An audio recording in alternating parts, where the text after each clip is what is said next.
Back in December, I had the chance to interview Nate Hoffelder, who writes about the book publishing industry on the Digital Reader website. I've been following Nate's work for a couple of years now and really looked forward to our conversation, where we covered a lot of ground, including issues concerning Kindle Unlimited, media coverage of book sales data, and the question of whether authors should put all their eggs in one distribution basket. I hope you enjoy the podcast.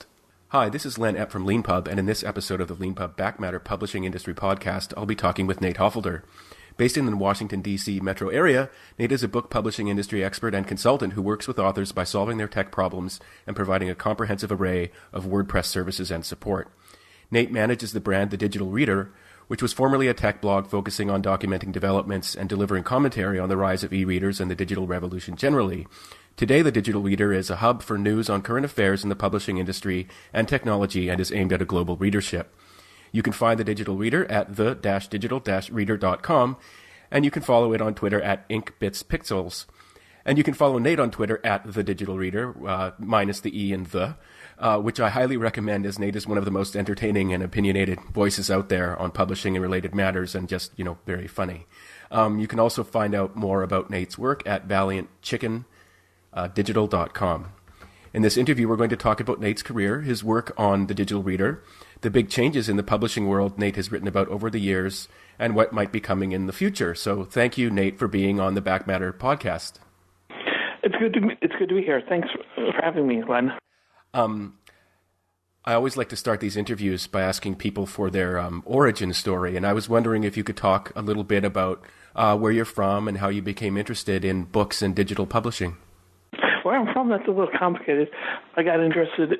I've always been into books. I've always read science fiction, and I got into reading ebooks in the middle aughts when we had to either load them onto a Palm PDA or had to buy a Sony reader. I got into writing about ebooks and news around the digital publishing industry in about 2006, 2007, when I was a member of mobile read forums.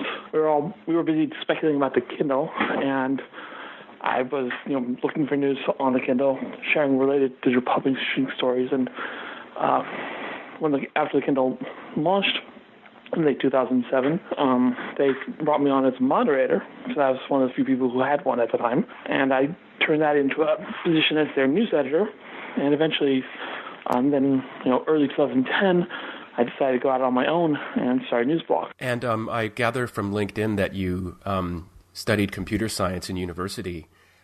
Yes.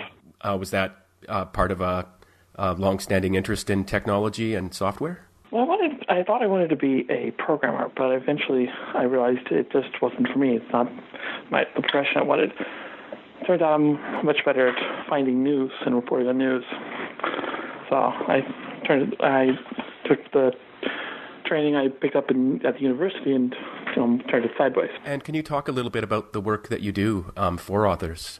Well, I mainly build websites. I also do tech support. I can help authors figure out why their site is going down or why it's slowed down, and so on and so forth. I've been doing my own tech support for 8 years, and now I help others. As you indicated just a moment ago, you were there from the beginning of the release of the Kindle, and we've now just passed its 10-year anniversary. And I was wondering if you could talk a little bit about what it was like when the Kindle came out, what it was like to use it in contrast to other devices. You said you started out with personal digital assistants, probably, I would guess, quite a few years before that. What was the impact of the Kindle like on you? Honestly, it wasn't a huge impact. I mean, it was a neat toy, and it had a number of features that you couldn't find on anything else. But I really only used that first Kindle for maybe 3-4 months before I discovered Mobile Pocket and how you could run Mobile Pocket on older Windows CE mobile devices. So the cool thing about the mobile devices then is that Windows CE was essentially a cut-down version of Windows, and so you could have almost the same features of a desktop OS in a boxable device, which was pretty amazing in 2007. So what I did was I started with Kindle, and then I discovered other devices to read on, and then I started sharing details about the devices I was reading on. And I think that's a good part of how I ended up with the blog. One thing that people might not remember is that a few years ago, Amazon came out with a phone. Speaking of other devices for reading besides a Kindle, the reasons for Amazon building it were pretty obvious, including the fact that whenever you buy something from an app on the iPhone, for example, 30% of your money goes to Apple, which is why you can't buy books in the Amazon app on your phone. And I was wondering what your thoughts are about why Amazon failed with its phone, which was it ceased production just over a year after it was launched. It was a really expensive phone, and they didn't have a really good reason why anyone would buy it, or why you'd want to use those 6 cameras. But it was just really cool. But then what? No one had an answer, and so no one really bought it, and eventually it discontinued. Yeah, can you talk a little bit about all those cameras and what Amazon was going for with that? Well, they had this. Actually, it was pretty cool, but they had the usual front and rear cameras, and they also had 4 cameras on the corners of the phone's face. Apparently, the cameras were used to do things like recognize products, detect when you turned and tilted the phone, or recognize face. I don't know. It's been a few years since I used a Fire phone. Mine's in a box somewhere. I know that one of the cameras and identifying things are actually a really important part of Amazon's at least declared strategy going forward for some of its stores. It's talked in the past about how it wants to set up technology so that you can just walk into the store, pick up whatever you want, and walk out with it. And Amazon will automatically know who you are, take payment from you, and take payment from you only for the things that you've picked up and walked out with. Since you've got your finger on the pulse of these kinds of announcements, have you heard anything about that recently, or about its potential success? I haven't heard anything recently, no. I'm still not convinced it's going to succeed. Why is that? Yeah, well, all the recognition technology is a lot better than it used to be, but being able to see, the tech just is not there yet for doing things like recognizing someone the moment they walk into a store, recording what they're buying, and then billing them for it. Might be there in 5 years, but we're not at that point yet. And do you think it's something that people would? I mean, let's say tomorrow it was announced it's all working and it's perfect. Do you think it's something that people would adopt quickly, or would they perhaps be concerned just about general privacy issues? I think the driving point would be the cost of labor. I mean, if minimum wage keeps going up, then everyone in the stores will adopt it just because it'll be cheaper. But as for whether consumers will adopt it, I don't know. It's hard to predict. I mean, stores are driven by basic financial needs. Consumers are driven by fickle desires. It's much harder to predict. I've got some questions about bookstores and their bottom lines that I want to ask you in a few minutes. But before moving on, I have a couple more questions about digital reading. One of which is that I think that when digital readers started being introduced, there was a lot of speculation that people would be reading multimedia content in their ebooks. And this doesn't really seem to have happened. Do you have any thoughts about that? And contradict me if I'm wrong, please. No, it hasn't happened. The problem is consumers. We actually hear something about this every 2-3 years, where someone comes up with another great idea. I mean, it's the one that I really thought was going to change everything was Bleo, which in 2009, 2010 was supposed to be a competitor to the Kindle platform. They were going to offer all these neat multimedia features that you couldn't find elsewhere. And then about 6 months later, Amazon added them to the Kindle, the Kindle apps on the iPad. But still, why didn't it go anywhere? I would have to say that it didn't go anywhere because the tech was being invented before the artist form had been invented. I mean, people are reading the same books they were reading hundreds and hundreds of years ago. just text on a page. Only instead of a page, now it's text on a screen. Multimedia books look cool, yes, but it's. I'm stumbling on this answer. Sorry. Oh no, that's fine. It's a tough one.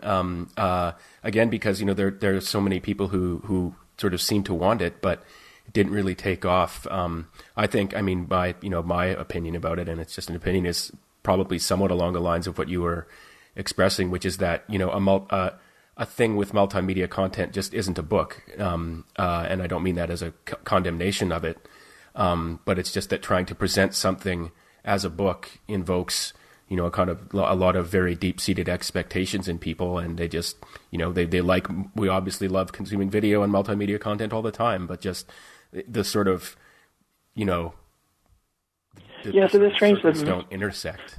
Yeah, the video's gone so heavily digital now that it's. I think even DVDs are starting to die off in favor of streaming and downloaded video, and yet video is still a very distinct form of content from, ebooks. The two never really cross. It is odd.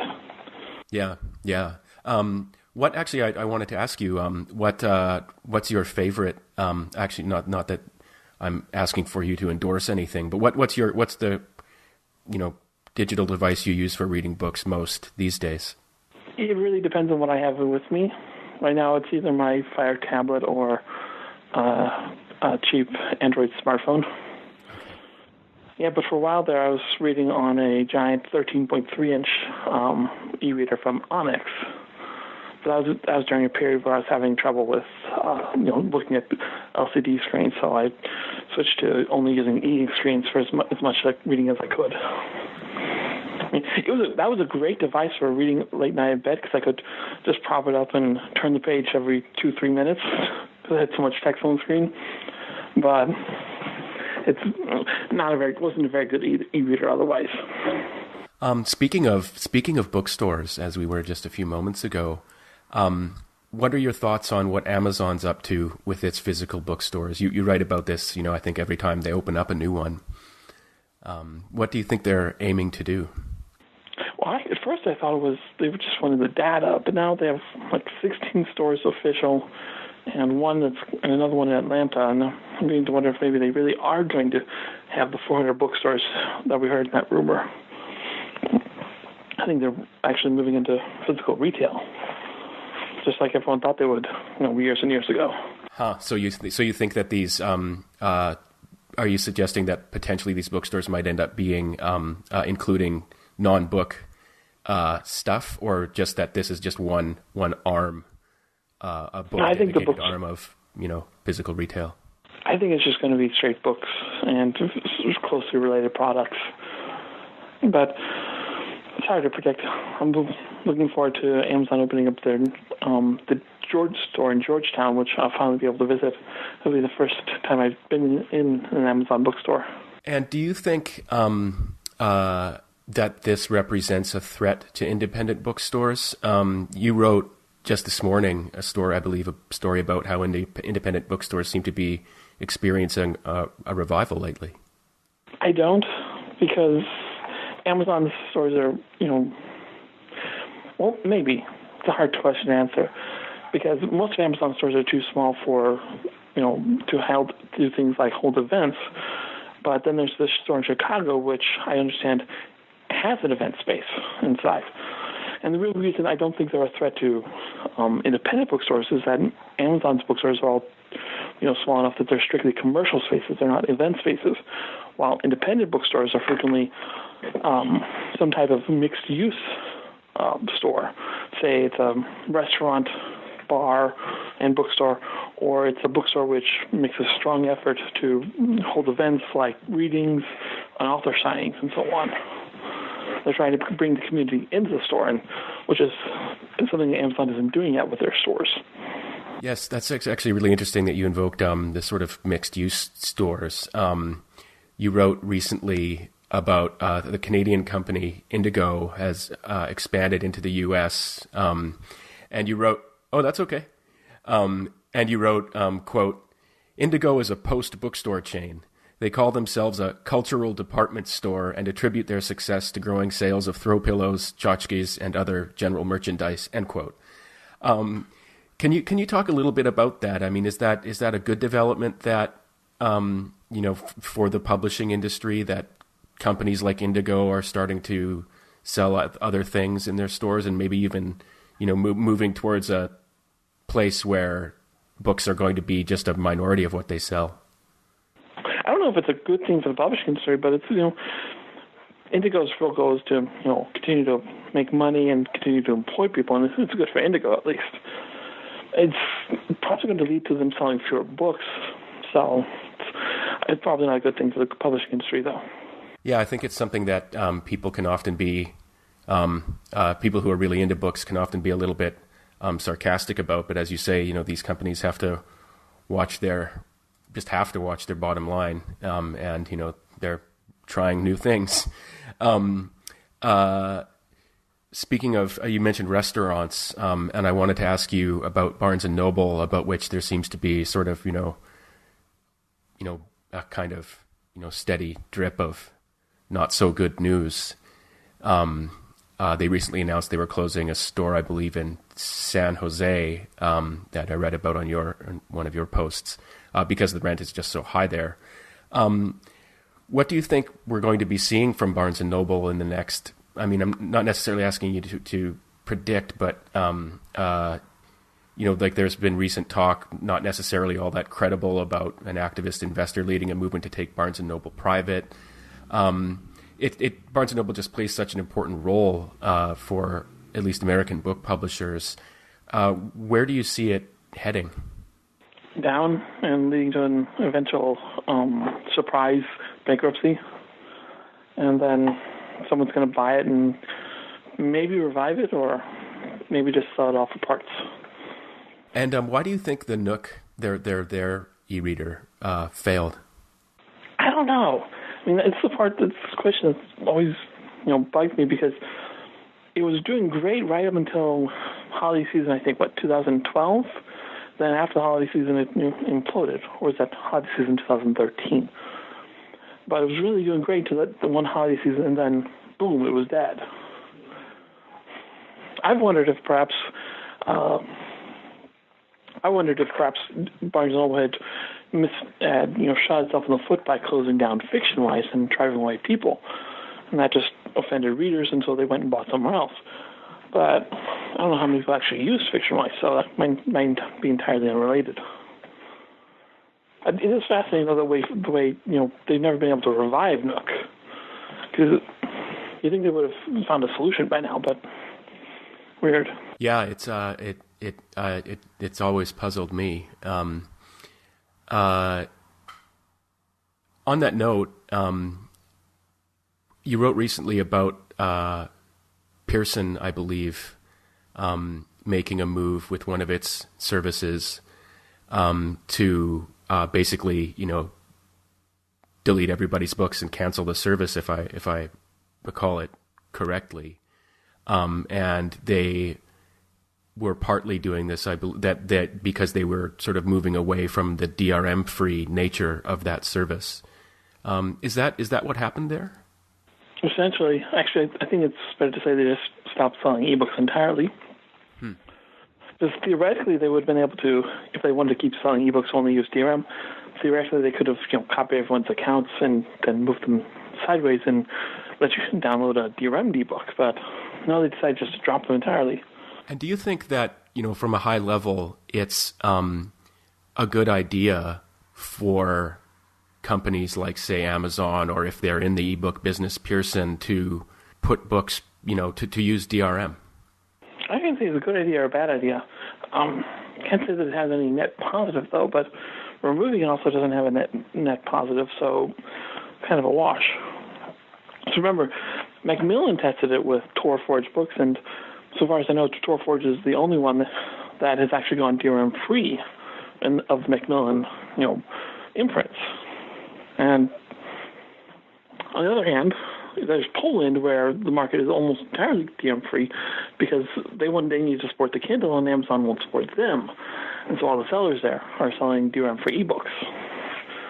And it seems to be working for them. Oh, that's Yes, interesting. it seems to be working for them. So, That's interesting. I'll look to see if I can find some articles about that, to put some links in the transcription of this interview. Speaking of Macmillan, about a year and a half ago, I think it was announced that they bought this ebook distribution service called Pronoun, that many of our listeners have probably heard of and maybe even used. And recently, Pronoun announced that it was going to cease operations. I was wondering if, for the benefit of our listeners, you could talk a little bit about what Pronoun was, how it became what it became when it was purchased by Macmillan, and why it was so important to its constituency of authors that used it. Pronoun was an odd company. I mean, both for its history and for the service it was offering when it was shut down. The thing about Pronoun is that it got its start in 2009 when it was called Vook. And at the time, it was a publisher of enhanced ebook apps for the iPad and the iPhone. Yeah, this was before the iBooks app, and so they had the bright idea that they're going to do things like sell an enhanced copy of Sherlock Holmes. And in 2009, the company, expanded to making similar enhanced ebooks for a Kindle app on the iPad, for iBooks, and so on and so forth. Then they pivoted to making those apps enhanced ebooks for other people. Then they pivoted to distributing enhanced ebooks. Then they just pivoted to distributing ebooks, and then they reformed into Pronoun. Yeah, it's a company that is one company that encompasses all the ideas that don't work in digital publishing. Can you expand on that a little bit? What do you mean by that?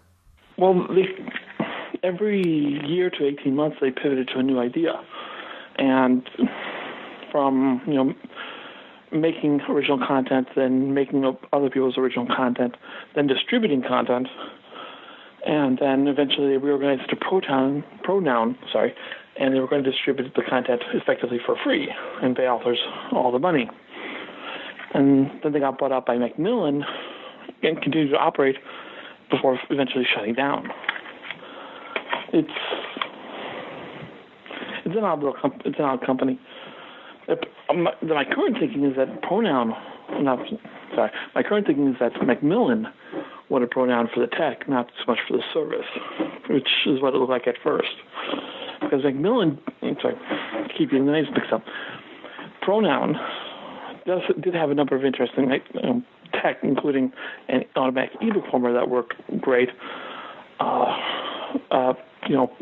Platform management system that some authors told me was pretty nifty, and analytics that I suppose Macmillan was also interested in. Yeah, that's what we talking. That's interesting. So it may have been something that they ultimately wanted as more or less a kind of acqui-hire anyway, and they just thought they'd give it a shot to see if it would get any traction or become profitable in some way, or just see what might play out. Yes. Another service that happened to a couple of years ago now was Oyster. And if you can recall that story, I was wondering if you could tell people about that and what happened with them, because that was a really interesting effort on the part of some sort of tech-savvy people to set up a business. I forget the year it started, but Oyster, along with Scribd, were one of the two companies that were going to challenge the dominance of the Kindle. These two companies offered a unlimited subscription reading service where you could read as many ebooks as you wanted. Scribd managed to hang on because they were international, and they eventually cut back on their service. But Oyster was U.S.-based, and they started out with supporting just iPhone and iPad. And I guess they just ran through all their money with an idea that just didn't work out, and eventually sold out to Google. Google, as far as I know, Google has never done anything publicly with the stuff they bought from Oyster, but they probably all this tech was probably used behind the scenes somehow. Yeah, it's interesting. I haven't seen anything public that they've done with that either. But really though, that isn't Google's first ebook hire. They also, I think 2010, I think, or is it 2011? Google bought ETI, eBook Technologies Incorporated, and they never did anything visible with that. But eventually, I guess they just used the tech in the Google Play Books. And what did ETI do? So it was, I don't know. That's kind of a hard question. I know that they developed the software running on the eBookWise 1150, and I know they're a third-party ebook software developer. But from my impression is that most of their business was with corporate customers, so it's really kind of hard to say what they're doing because no one really wants to talk about their trade secrets. Right. One question I wanted to ask you was about reading serial fiction on phones and micropayments, something that's, as I understand it, is huge in China, but hasn't really caught on to the same degree elsewhere, including in particular in North America. And I was wondering if you have any thoughts about that. Well, I'm still doubtful that it's really huge in China, given how unimportant it is in the U.S. It could be just different markets, but I've never really understood what the appeal. I can do serial reading just by closing the ebook app and then opening it up again next week and continuing the story I'm reading. I mean, I don't understand. Of course, what's interesting is that it does have some traction in the U.S. market. We're about to reach the end of 2017, and I was wondering what you think was maybe one of the most important or exciting developments that you wrote about on the digital reader this year. I don't know. I think this has actually been a pretty quiet year for ebook news. So, most exciting? I'm excited by the new Kindle Oasis. It's a little bigger screen. It's the kind of e-reader I've always wanted. In fact, it's kind of like a couple I've had before, only now with the Kindle. And it's the bigger screen primarily? Yeah, it's a 7-inch screen. The neat thing about a 7-inch screen or an 8-inch screen is that it's closer to being a hardback size screen than the 6-inch Kindle, which is more like a paperback. And being able to hold it in one hand, it's a really cool feature. About 3-4 years ago, I bought an ebook reader called the Pocketbook Inkbook, or Inkpad actually, and that had an 8-inch e-ink screen and a one-handed design, and it was a really nice device. Software wasn't quite there, but it was really nice hardware. Speaking of events in 2017 as well, you wrote recently about currently what is still simply a proposed new tax plan in the U.S. and how it might potentially affect authors. And I was wondering if you could talk a little bit about that issue. Yes, Congress is currently working on changes to the U.S. tax law. It's going to essentially raise almost everyone's income tax, and aside from the very wealthy, we're going to get a tax cut. And it's really hard to say how it's going to affect authors, but it looks like we're going to be losing a number of deductions, which I, as an independent professional, I also use, and so I'm a little unhappy about that. Yeah, and one thing I gather is that one thing one can do if one's an independently operating professional is set up a sort of pass-through structure. And I wanted to ask you, just given all of your interaction with authors, self-published authors, is that something that they conventionally do in the United States? Not that I know of. I know of a handful of authors who have, but I don't know how. I never really polled them on their, business organization or, accounting practices. So, but the one from what I've seen, most do not. But I could just be, missing the relevant data. Yeah, it's thanks for that. It's a curious thing. I mean, in the world of advice to self-published authors, it's just something I was once I thought about it, I was surprised I'd never seen it. That the kind of tax side of things is something that people don't really talk about all that much, even though it could potentially be pretty important.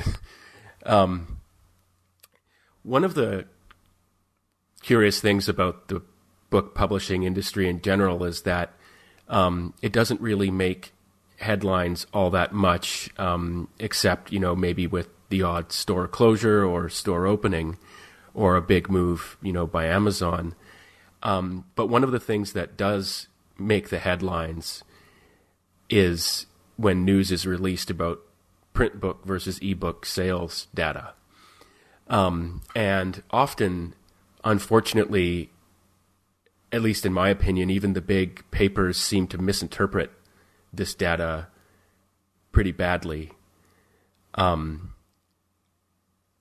particular, what they do is they'll take data from just a sort of segment of the book publishing world and then make declarations, as though we know this applies to the entire book publishing world.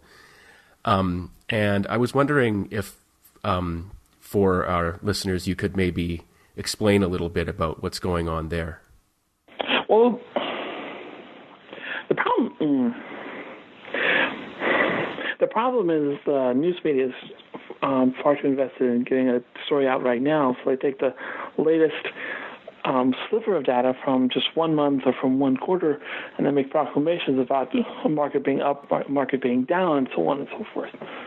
When, as you say, it's not just they're taking from one segment, as you say, it's also that they're, taking from just one single report from the AAP or one single report from the from Great Britain's Publisher Association.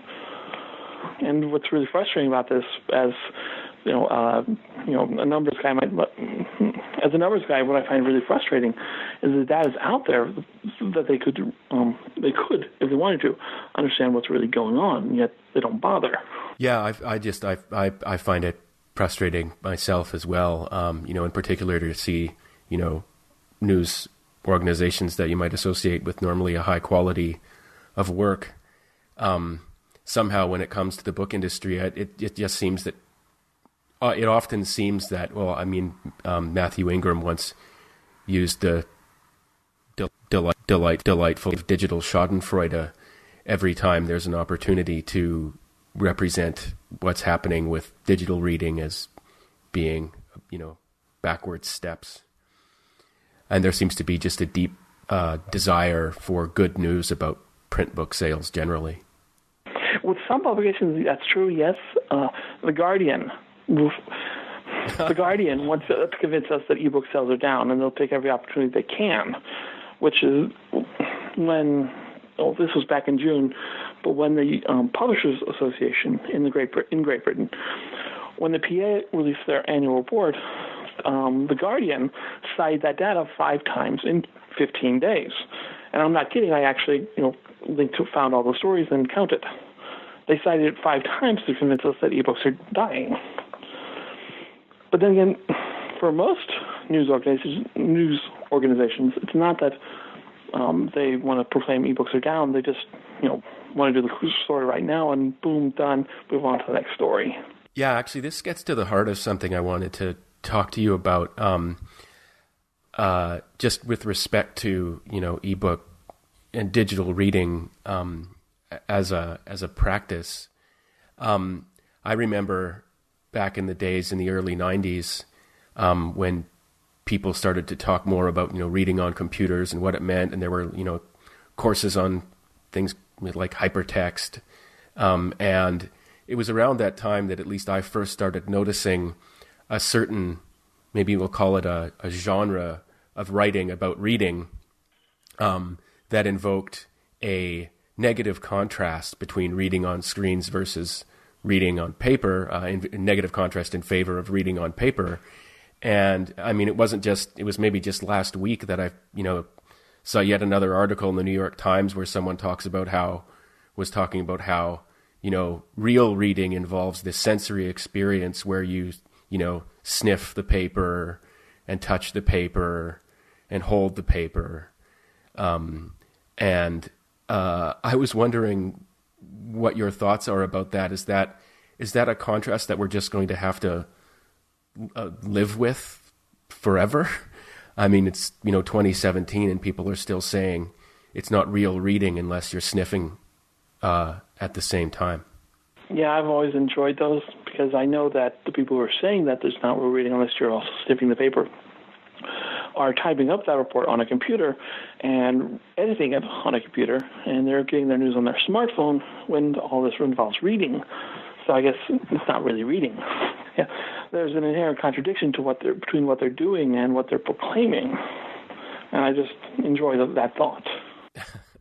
Yeah, me too. And I guess, I mean, do you have any thoughts about where this comes from? I mean, what's the kind of, I don't know, psychological complex behind a resentment that drives this, digital Schadenfreude, or people get really worked up about their paper. I just see it as Ludditism. I don't know if I would call it a complex. It's just preferring to stick to what they have, the old stuff, rather than considering how the new might be better. But I think it's how you described it, that these are people who are mistaking the food for the plate. They're thinking I agree with. I think that was you, Howie, but I could be wrong. I'm of the view that it's the content that matters, not the material the content is on. That's why I like ebooks so much. I couldn't agree with you more on that. One thing I've found curious is that often people who talk about the, smell of the paper don't seem to really be interested. There's something beyond simply the reading and what the writer is writing about that seems to be at stake for them in the act of reading itself. And I think it's related perhaps to a display. Putting on a personal display. So, for example, one thing that people often find frustrating is that, think about the common image of, if a lawyer wants to look smart, or a politician wants to look smart, they sit in front of a bookcase, often behind a desk. And there's something about the invisibility of the books that you're reading that presents itself to them as a kind of lack or something that's been taken away. But so it's kind of books or reading as a status symbol, and since you can't have that with ebooks, they don't like ebooks. Yeah, and that there's exactly, and that there's a kind of, when they're, and I'm not saying this is a criticism, it's just so different that when people like that sit down to read, there's this whole ritual that's coming along with it. And I think it's just different types of people. I mean, for me personally, when I'm sitting down to read, I'm really interested in what, I'm reading, the subject, and perhaps the linguistic aesthetics and the intellectual aesthetic that you can encounter when you're, the difference between reading Henry James or Mark Twain. But I just, the aspect of that experience that involves paper and smells just really doesn't mean anything to me. In fact, I prefer to read hands-free. And if you're doing research, all that paper and that book gets in the way. And it brings with it an expense and a scarcity that, violate my desires for having access to more words. Yes. Yeah, so I guess, and in that, if there really is that difference between people, then I guess we are going to be, just stuck with this difference forever. Looking ahead, is there anything you see technology-wise coming in the next year that people should be looking forward to or dreading? I'm not so good at making those kind of predictions. I don't see anything coming. No. Well, at least not in this area. I have my concern about, say, Kindle Unlimited, but aside from that, no. Oh, what's your concern about that? It's become, well, the problem with Kindle Unlimited is, some publishers hate it because it's such a huge chunk of the market, and they don't want to have to give up that much control to Amazon. But my concern is that Amazon keeps losing the battle with scammers who keep finding new ways to cheat their way to the top of the Kindle Store's bestseller ranks, and they know how to figure out how to cheat Amazon out of money. And my concern isn't Amazon so much as the authors who keep getting caught up in Amazon's actions against the scammers. And from what I've seen, it's being get worse and worse. Yeah, this is a really interesting topic, actually, and it's a bit in the weeds, but it's actually very important to self-published authors who are part of Kindle Unlimited. So Kindle Unlimited is a subscription service, and authors, and please correct me, Nate, because I'm sure you understand this better than I do. Please correct me if I get anything wrong, but authors make money from a collective pool made available by Amazon. And then so with this collective pool, then Amazon has to decide how is it going to divvy that up amongst the various authors who've put their books up on the service.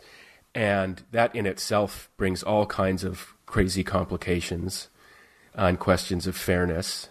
And the solution that Amazon has currently lighted upon is to base payments on page reads. And so this system, with all of its other problems, invites scammers who just love thinking about ways of gaming systems like that. And one of the tricks that they use is they'll put a link to the back of the book in the front of the book, or at least they used to. And then what Amazon would do is say, hey, they would count the pages read by the highest number page that had been sort of looked at by the reader. And so by putting a link from the front of the book to the back of the book, scammers could make it look like, they would get 400 page reads from that single action. Yes, that's a problem. Amazon almost has a solution to that, but it doesn't quite work yet. But the new solution is to actually count the actual pages being read, but rather than the location in an ebook. But it's that Amazon had released that as a change to Kindle Unlimited, but then pulled it back because I guess it wasn't working. And another one of the problems is that... Oh, sorry, please go on. No, that's okay. Another one of the problems is that, and this isn't necessarily based on bad decisions by Amazon, just it's inherent in the system, is that because, there's money at stake, and this is not just true for Kindle Unlimited, but it's also true for people gaming the system to get on the bestseller lists and things like that. One consequence is that Amazon has to be constantly policing the negative behavior, and actually legitimate authors can get caught up in that net. Yes. Can you think of any examples of that happening relatively recently? I think there was something about Goodreads. Well, there was, over the past few months, Amazon has been, I think it started about 4 or 5 months ago, Amazon adopted a policy of whenever they think a book's being, whenever they think the publisher of a book is, or the author, whoever, is cheating in the Kindle store, they'll de-rank a book. They'll strip the rank so it won't show up in the bestseller list. This costs, sales, and it also costs, it costs sales and, missing a word here,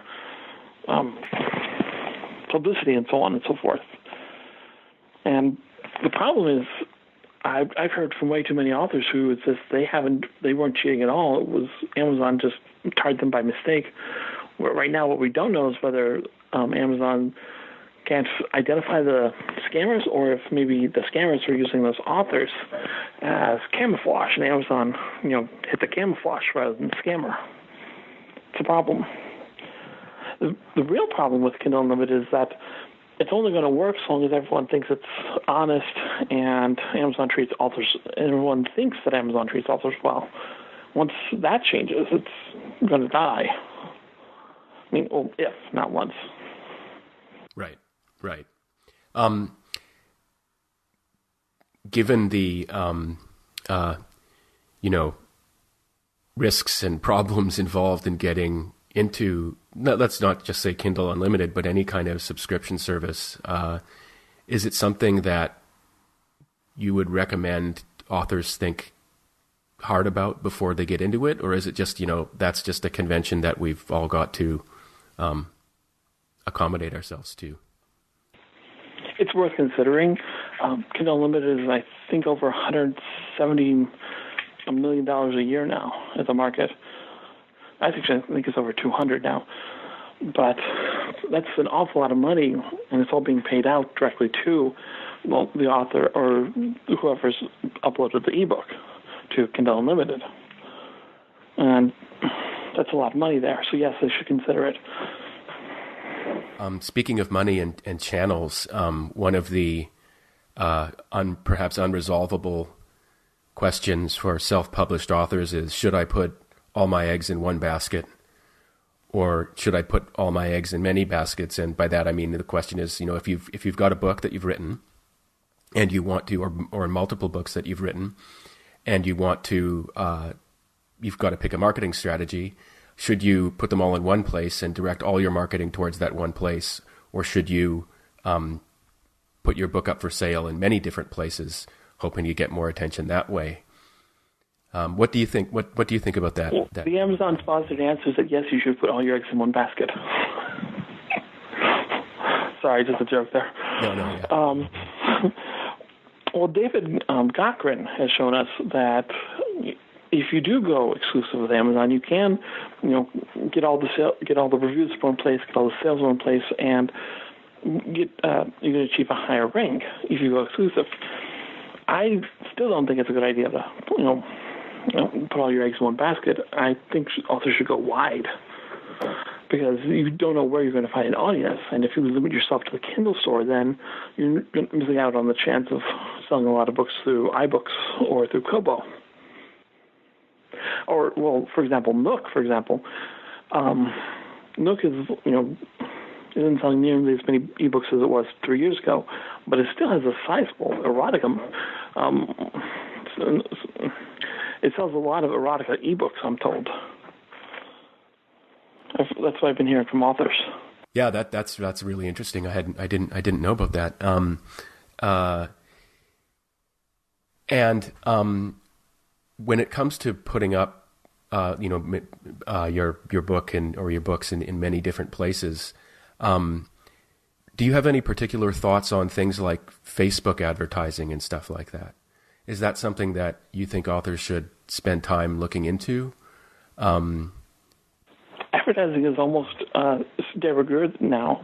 It's almost something they have to do if they want to make a lot of sales.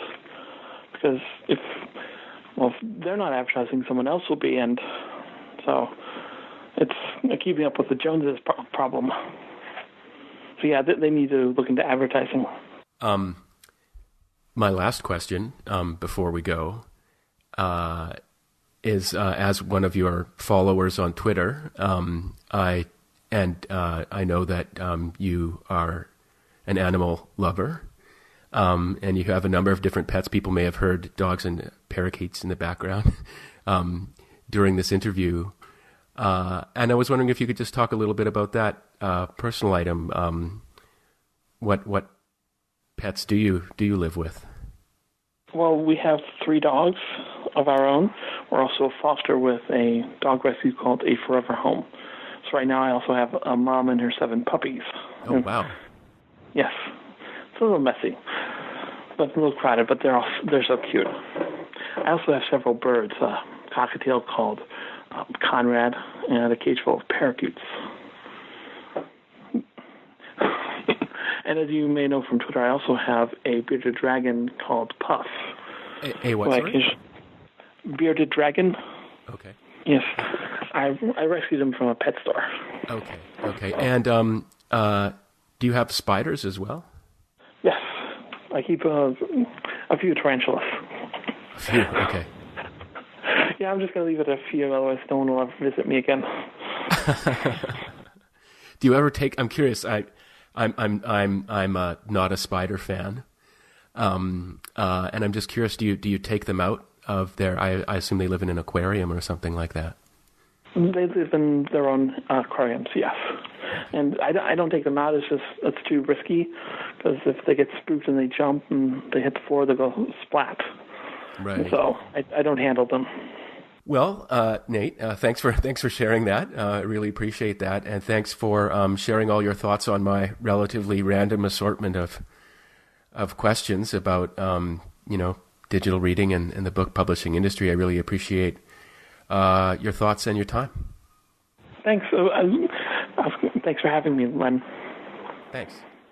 Thanks also to everyone listening. This is the part where I ask you to please like this episode and this podcast on iTunes or wherever you found it if you did enjoy it. As all podcasters say, it really does help other people discover and enjoy the show. If you have any feedback or would like to suggest a guest for the show, please email us at backmatter@leanpub.com.